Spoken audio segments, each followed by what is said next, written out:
Jirago ya iwaga lafai nagano tani.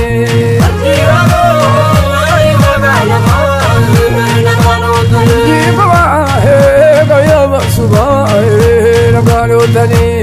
Jirago ya iwaga lafai. Sagantaan karana waliigaltee dhaloota jechuudha sagantaani. Gaafa sagantaan gaddeebi'ee dhaabbate wanni sagantaa sun keessa jirtu marti beeknetis akka hin beeknetis deebi'ee dhaabbatuun isaa guyyaadha jechuudha. Sagantaan uummata Oromoodhaa deebi'ee yoo dhaabbate qabeenyi uummanni Oromoo kaleessa qabu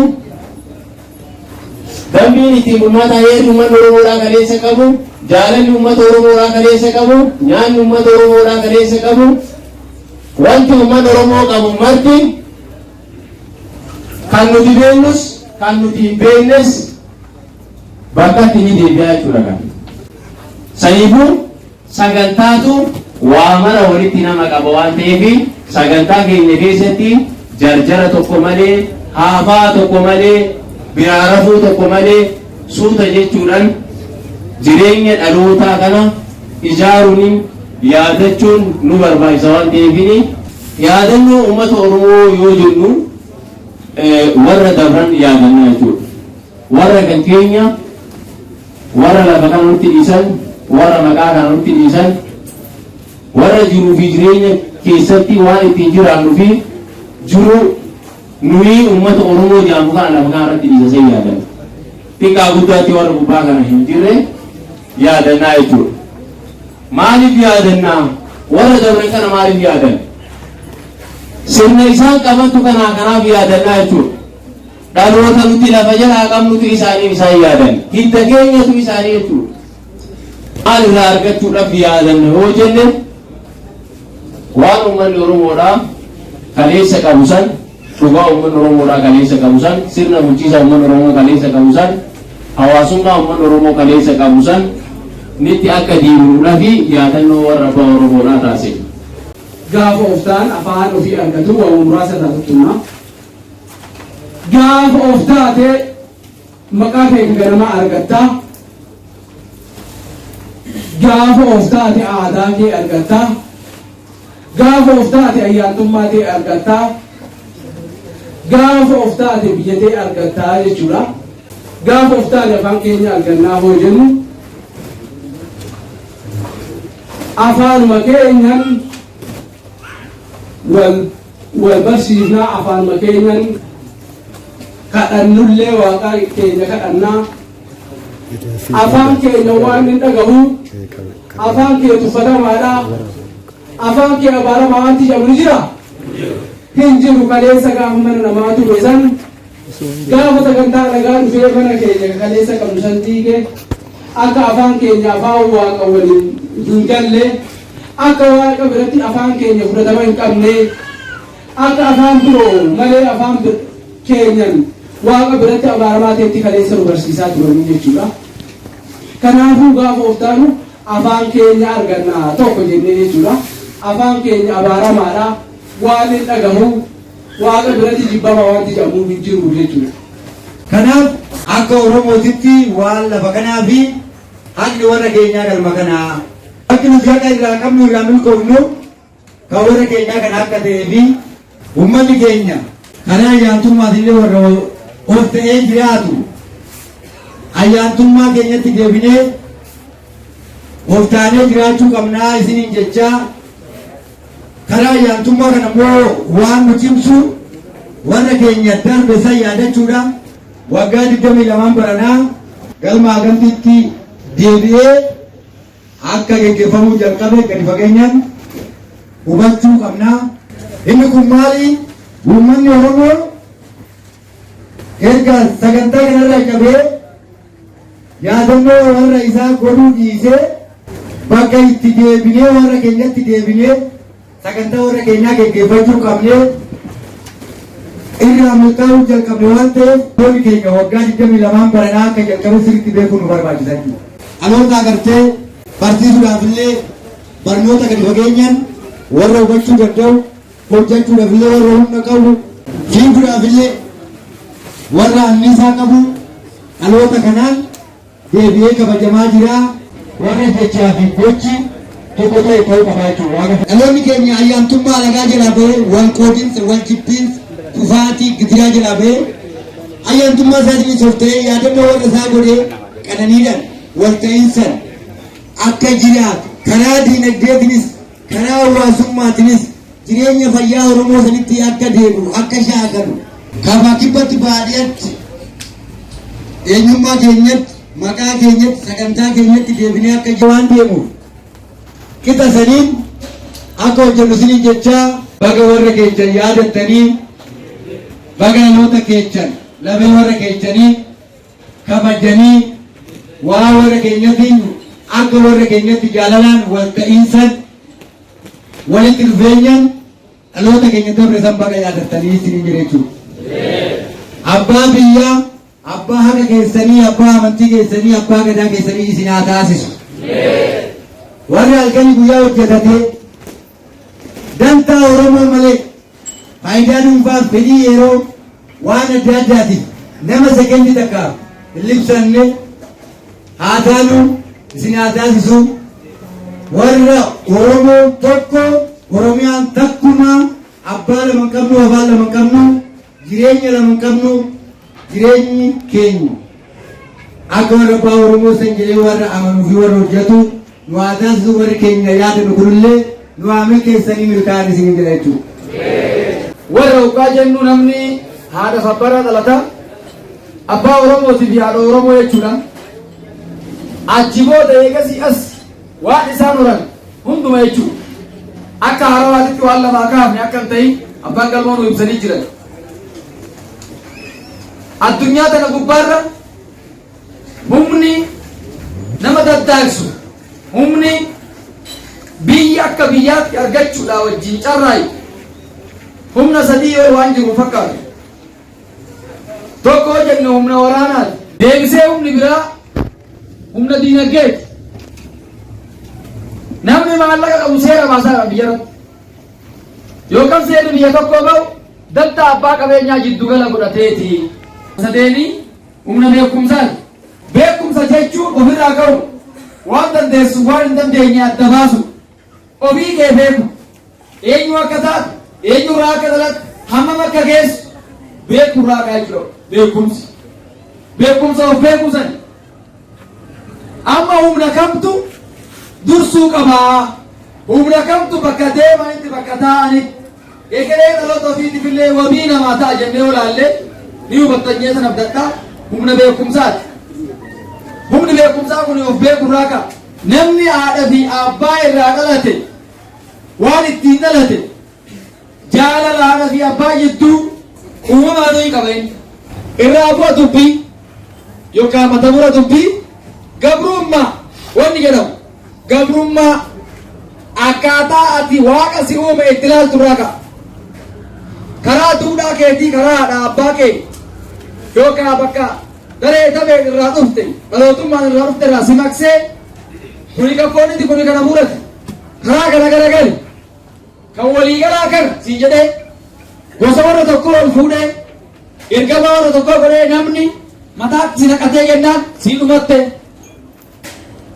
bilisummaa dhalaatitti illee nagartu jecha bilisa ta'uu ofitti gammattee ofuu jaalattee waluu jaalattee jiraachuu hin dandeessu. Dhimma jiraachuu fi jiraachuu dhabuu waan jedhu san gaaffii keessa galtaa jechaadha. Dubbiin guddoon ilaalcha ati waaqa si uumeef qabdu akka ati waaqa si uume itti ilaaltu namni si murteessinaan waaqa si uume sagadaan jirtu waaqa si uume galateeffachaan jirtu namticha waasa sitti beeku gooftaa keeti. Sanin achiin humna reefu jennu humna diinagdee humna meeshaa waraanaa qabaachuu humna waan garaagaraa tasuma qabaachuu hin dandeessu. Eegas booda dhufa fayyaadhaa rakkattaa umrii hin qabnu. Kanaaf akka itti waaqa si uume ilaalu irratti micciiranii karaa warra namni irraa nu dabsan. Kanaaf lafa kana gubbaa irratti lafa tana qabu bilisa baasee daangaa isii warra daangaa namaa qajeelu adabatti godhee sanii ofii jiraate irratti hooree dabre kan Oromoota dabraniiti lafti kun tokko kan lammataa diinagdee ittiin jiraannu hundumaa ol immoo sagantaa ittiin jiraannu lafa nuu kananii dabran abbaan haati warri ofii dhala ofii irraa nafu marartee daangaa olii jireenya yennee waan beekna carraayin beekumsaa fi beekamtiidhaaf jennee waa hedduu gochuu dandeenya. Hanga san hunda fageessanii ilaalanii dhala keenya lafa gubbaa jiraatu akkamitti jiraatanii waan ittiin jiraatan dhaalchisanii afaan haasofnurraa kaasee nuyi kana wal beeku waan nuu malu waan abbaan ilmaa guduunfu waan haati dhalaa guduunfitu nu guduunfanii dabran. Kanaaf gaafa dhan gaafa jabaattee dhuftee lubbuu itti kennanii lubbuu warroonni biraan jiru. Kuman qaban waa'ee lubbuu isaanii marartee dhaloota isaanii ilaalan malee nam du'aa sodaa jettuu miti kan isaan qaban. Hiree dhala keenya egeree maal ta'a? Eega dhala keenya egeree diintaane naa dhumachuu qabdi. Ani ilmaan kiyya dura dabruun qaba jedhaniit wareegama sabantaane dabarsan. Sammuudhaaf qonnaatti hin arganne qaamaafillee ittiin illeechu. Yaa ta'u irbuun dachii Afrikaa seene bubbulus lafarratti dhiigni namaa watti dhangala'u ta'ee irbuun badii waan baddee nama rakkiftus kana hunda isiitu dhaammatanii itti raaganii dhalabootatti dhalli keenya akka deebi'u waan ofiitti jedhanii kaan otoo bobbu'an kaan waan irraa eegamu godhanii dabran. Yaa ta'u gaa kun hundi ta'e sabni keenya Oromoo nubbisan warra isaan dabarsaa ture warra isaan miidhaa ture seenaa warra sanii waaqa keenya jennee hoggaa amannu qabeenya isaan nutti dhiisan qaqqallee warra biraatiin hoggaa yaadannu reegaa amma nama lubbuu isaa dabarsee namaa kennu dhala ofii nuu lafee isaaniiti dhiiga isaaniiti kan lafa kana gubbaarra jiru kun yoo rakkatanuu abbaatti dhiyeessan akkuma kana waan nama dhibeefis warra ofii caalaa namni mala namaaf hin jiru.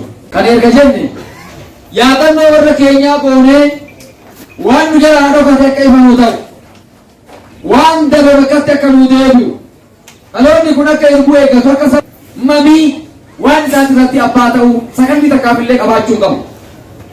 Waan nama shakkisiisaa, waan nama sodaachisaa, waan nama yaachisaa qabaachuu qabu.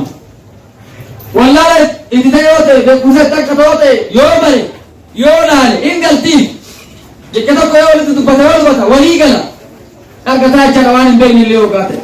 Kanaa achi hojiin manaa baay'een sun seexanni dhufee halkaniin guyyaa nama biraan deemne sun kan si yaachisu sun waan wallabduu hin qabdu jiru dubbii keessa barta waan ta'eef waan biraa waa fiqaa sana hammatanii lafa jiru. Dhukkubni miidhamni duuti tun yeroo karaa malee illee yoo dhufte bakka irraa badde beekanii bakka irraa jallatte beekanii dhugaa san deebisanii dhugaa san hin fayyan.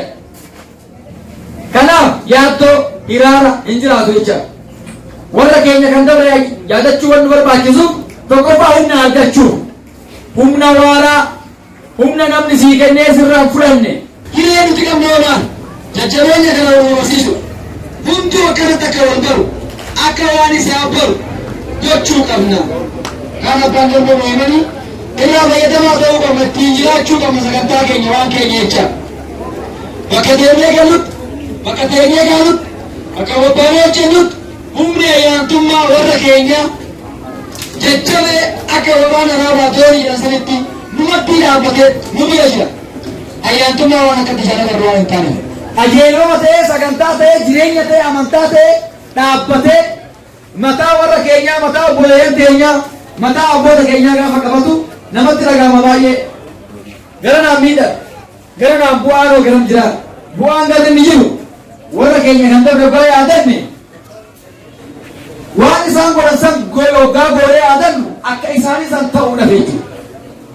Ni ta'an ammoo haala dachiin tuni bitaa mirgaan galma ta'ee ajandaan yookaan maalummaan warra ofii of dubbachuu of beekuudha kan beekumsa yookanuma of dubbachuu waan ofii dubbachuu nama ofii sagantaa keenya irratti hundaa'uu sagantaadhaan deemna waan ta'eef beekumsa barnoota hoggaa walitti dhufee humna ta'a ayyaana gammachiisaa ogaa raawwatte ayyaantummaa warra keenya illee hanganuma gammad ayyaantummaa warra keenyaa gammadde jechuun bar eebbifamne jechaadha.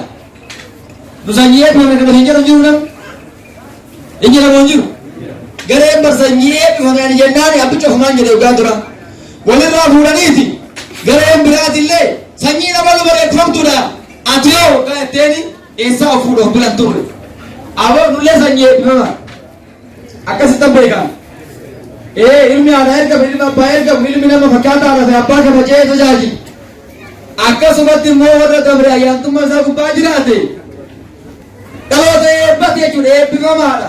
Ayyaana keenya kabajachuu babal'inni galmoota itti fufuu Oromoon lafa isaa gubbaatti kabajamuun of beekee wal kabajee wal jaalatee jabaachuun waan takku takka duubatti as deebi'a yaadamuuf illee qabu jecha akkasitti warra jabaatee sagantaa qabu hojjetee bakka ga'u ayyaantummaa warra keenyaa nu haa taasisanii ayyaana milkii nu haa ta'u walitti nu haa dhaabbatu akka walitti dhaabbatee kanaan fiixan nu haa baasu dambaliin kun galaanni kun humni waan wayiin waa ittiin dhaabuudhaa wanni yaadamu hin jirre kun akkanuma dambali'ee ummata gurraacha ummata Afrikaadhaa kan waan inni qabu jalaa fuudhanii waan biraa dura godhanii lafa biratti arguu dadhabee jireenya biratti arguu dadhabee kanallee haamilee isaa jireenya isaa qalbii isaa fayyaa isaa gadhaabee akka utubaatti tajaajilu nu haa taasisan. Akkanumatti dhala namaa addunyaa kanaatiif of ta'uun walaa geessu yoo of ta'uun wal geesse dhiyeenni wal ga'a yoo of ta'uun wal geesse hinaafa fi rakkinnii fi dhiphinni sodaan bakka qabu gammachuu jaalala burraaquu guddachuu rakkoo dhalli namaa kan namaatti waliin qabu hiikkachuu malee wanti biraan jirtu jechaadha. Kanaaf hundi isaa of ta'ee sarara irraa uumameen hidda isaatiin bishaan dhuguu albuuda argachuu barbaachisaa waan ta'eef ayyaanni keenya ayyaantummaa warra keenya dhaloota keenya boodaan dhufa kana illee warra sirriitti haamilee qabuu fi gidiraa nagarreen nu haa taasisan.